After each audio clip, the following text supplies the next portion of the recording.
What's the most important moment in a tarot reading?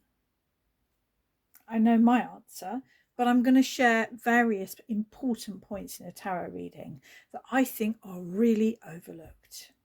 The most important part in a tarot reading is this point right here, where you've got your cards out, but you haven't started yet.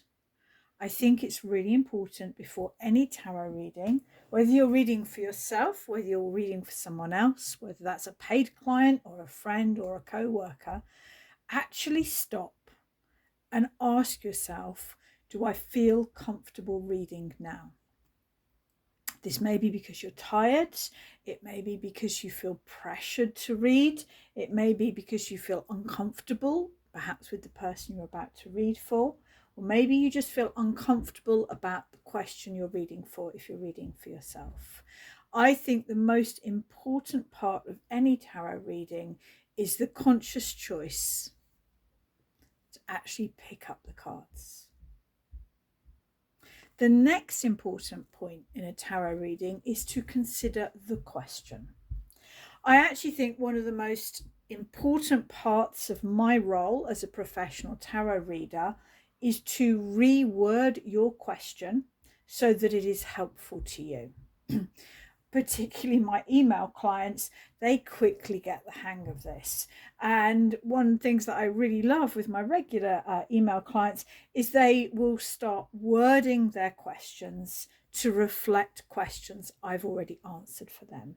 So they will ask things like, what do I need to know about this situation? How can tarot help me understand this situation? What do I most need to do right now? This becomes really important with third-party questions where perhaps a client is asked, does Bob at work fancy me? I might reword that to say, is there a connection between you and Bob?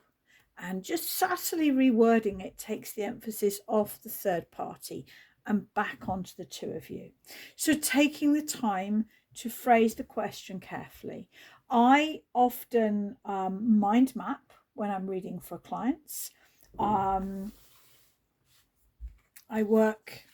really work with sort of I love this size of paper, just the A4 folded in half. And I'm going to read for myself. Let's say I'm feeling quite anxious right now. I also find, and you may find this too, that when I'm reading tarot, writing's really hard. So reading tarot is a right brain activity, writing is a left brain activity. So it's quite a struggle to write down, but I find mind mapping really, really useful in helping to phrase the question. So I'm feeling anxious. I am aware that I'm moving into overwork, which is my normal PTSD response. Therefore, excuse my frog in the throat, I don't really want to do a prediction spread because I'm fairly sure what the cards are going to say. So I am going to do 3 cards for advice. And the card at the bottom of the deck is going to be outside influences. I want to know how much of this is me and how much is my PTSD response.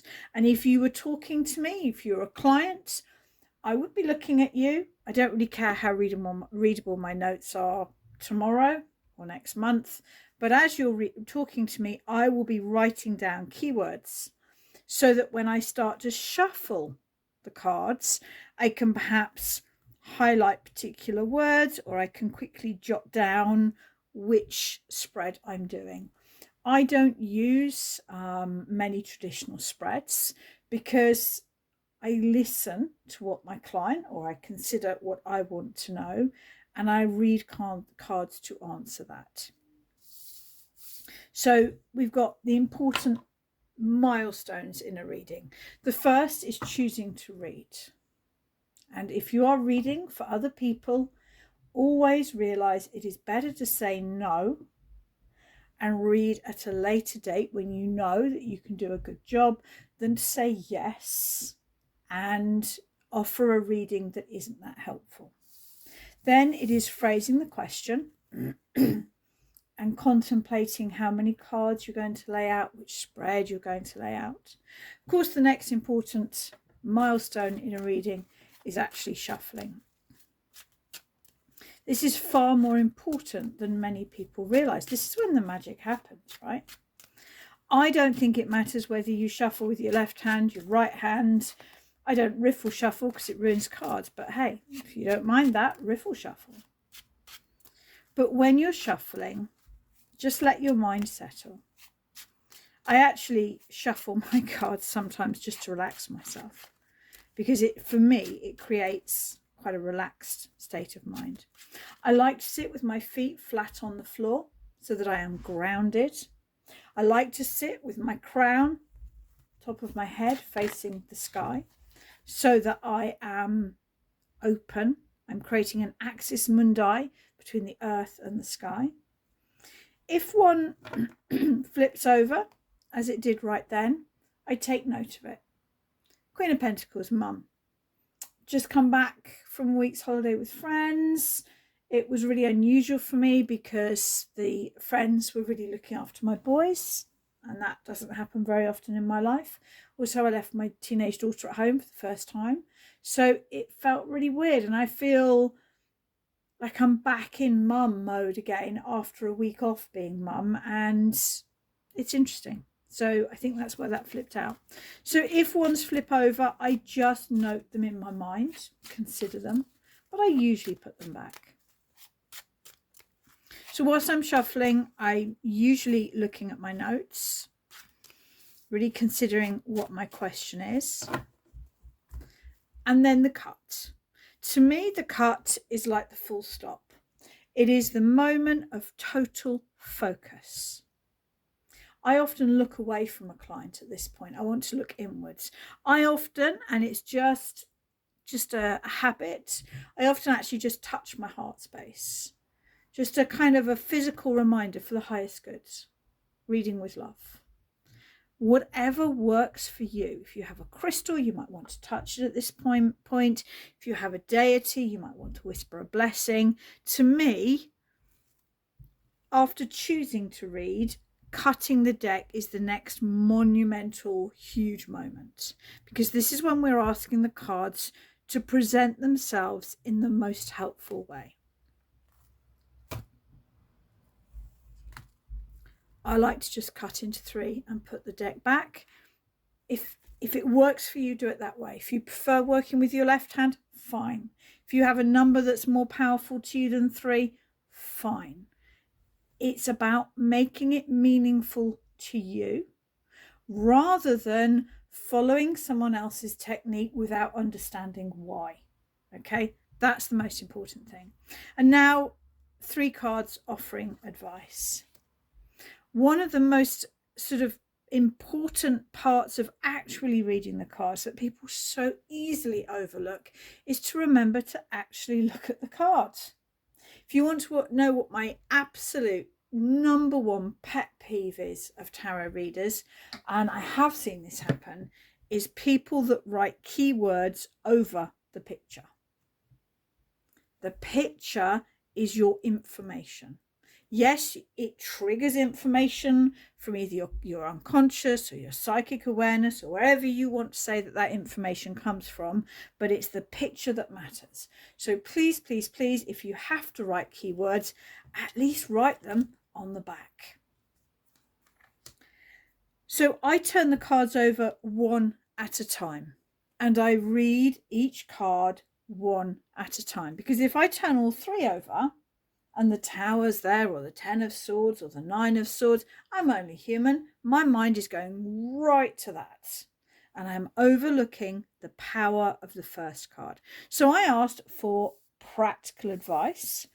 And the Ace of Pentacles, oh joy, is stepping out of my comfort zone. Woohoo!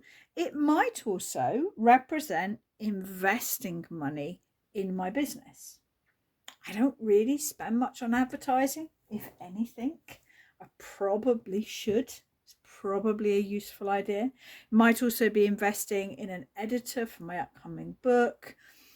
It might be investing in an accountant. That's something I've been thinking about for a long time because I hate accounts and it takes me a long time. So there's a feeling with the Ace of Pentacles that the practical advice is to step out of my comfort zone. That's definitely, I think, connected to the runes, and perhaps investing money in allowing my business to run more smoothly. Okay. Joyful, the moon. So what people often forget with the moon, it is a fear-based card. Alistair Waite, who designed this deck, he actually described the crayfish as primal fears. But the moon is also a feeling of something hidden, something coming into play that you, or I, as it is right now, am not fully aware of. Because if we think about it, the moon only reflects light, it does not shine. Whenever anything is reflected, it's distorted and it allows things to be hidden. So a feeling of to keep going with my business, to keep going with my plans, and be aware that there's something hidden, something coming in that I'm not fully aware of. I don't take this necessarily to be something bad. You'll also notice I don't read reversed cards. The reason I don't read reversed cards is I don't read a book upside down. I look at the image. I am reading the image. That's why it's called tarot reading. So I like to turn every card up the right way round.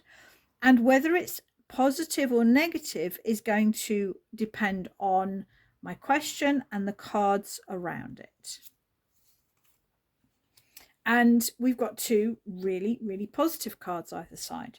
So to me, there is a feeling that this is something positive being revealed. The Ten of Cups is, we all know it, I think, as a love card and a romance and a happy family card, but it's also a card of having a dream, having a vision. This is really important. I've just done full circle and come back to really focusing on rune magic. It's something I haven't explored for about 20 years. I'm going to be sharing more of that in my blogs and on the YouTube. It's about having a dream. And I lost my dream for a while and I just focused on survival, and I am starting to really have dreams again. So that's really helpful for practical advice. Step out of my comfort zone. Be aware that there are positive influences at play that I'm not fully aware of at this point, and have my dream. I can tell you what one of my big dreams is. I'm going to just take it off my board because I cannot pronounce this, so I'm going to put it on the card. When we were in Norway, I'm not sure whether you can see that or not, me and the boys, me and my 3 sons, we did a 13 trip on, please excuse the pronunciation, the Hurtigruten boat. We sailed from Öresund to Bergen. And one of my big dreams is to do the whole trip by myself, to go from Bergen all the way to the top of Norway, ideally to stay there for a week, and then to take the boat back. And it was, you know, going to Norway was a big part of that. The card I am anxious about, and I honestly, I haven't looked yet, is the card at the bottom of the pack. Now you can decide what the card at the bottom of the pack means, and it can mean anything, as long as you decide that before you shuffle. Okay, which is why mind mapping is so useful, because as you begin to work out, and obviously this was really quick and it's really focused, but often my mind maps fill the whole page, you can look at your mind map and you can think, what would make a big impact to this question? Is it what the other person thinks? Is it outside influences? Is it a personal block? Is it a particular person? And you can choose and decide what the card at the bottom of the pack means. And I have chosen to use it to reflect outside influences. When I'm reading a more particular question like this, in my mind, I'm thinking, what would I like to see and what would I not like to see? I don't want to see the 5 of Pentacles. That is money problems. I don't want to see the Tower. That is sudden, unexpected change. I don't want to see any card that would represent my ex-husband. Which is a bit interesting because they used to be romantic cards, but now I think it would probably be the King of Wands or the Six of Pentacles. But the Six of Pentacles can be a benefactor, so that's an interesting one. But let's turn it over. Let's have a look. Okay, I'm happy with that. Outside influences, Nine of Pentacles. To me, that probably links a little bit to the moon, and it probably suggests that there are I am discovering and moving into better ways to monetize my skills so that I can support my children without the anxiety and overwhelm. I'm good with that. If you turn that over and you either A, go, no idea, or B, go, oh my God, it's exactly what I didn't want, then the answer is simple. Now, I'm really happy with that. But I'm going to read for the moon because obviously that's a hidden card. What you do is you leave your spread out and you ask the cards for clarity. I think you can pull up to 3 cards, but I also think you need to have decided how many cards you're going to pull before you do it. So I'm going to pull 1 card to clarify more about the moon.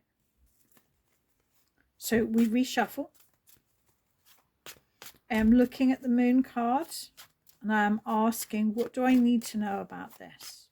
Also, included in that, is there anything I need to be doing to be proactive about making this happen? I still cut the deck.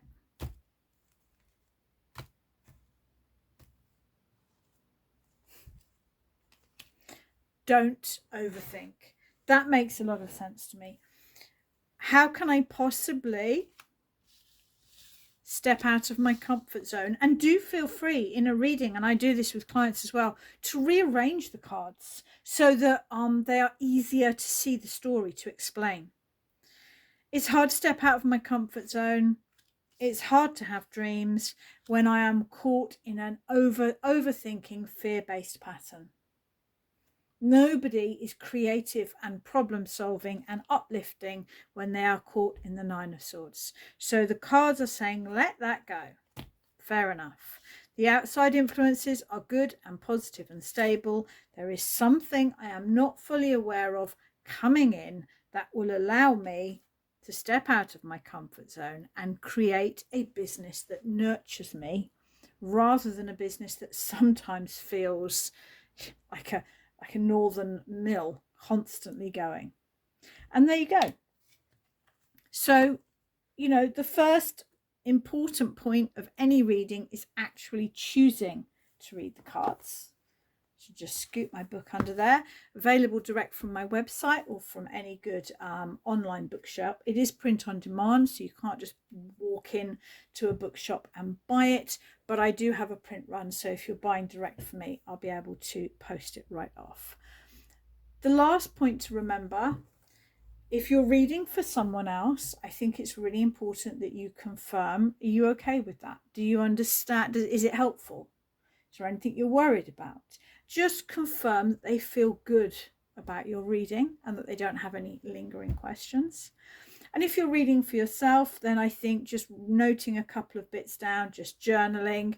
If I'm reading for myself, normally I would do this in my journal. And then on the next page, I would have a few words of reflection, noting the cards and what I feel about the reading and any advice. And there you go. This kind of morphed into, I guess, looking at the mechanics of a reading. And we're often so focused on the meaning of the cards, we forget to look at the meaningful mechanics of a tarot reading.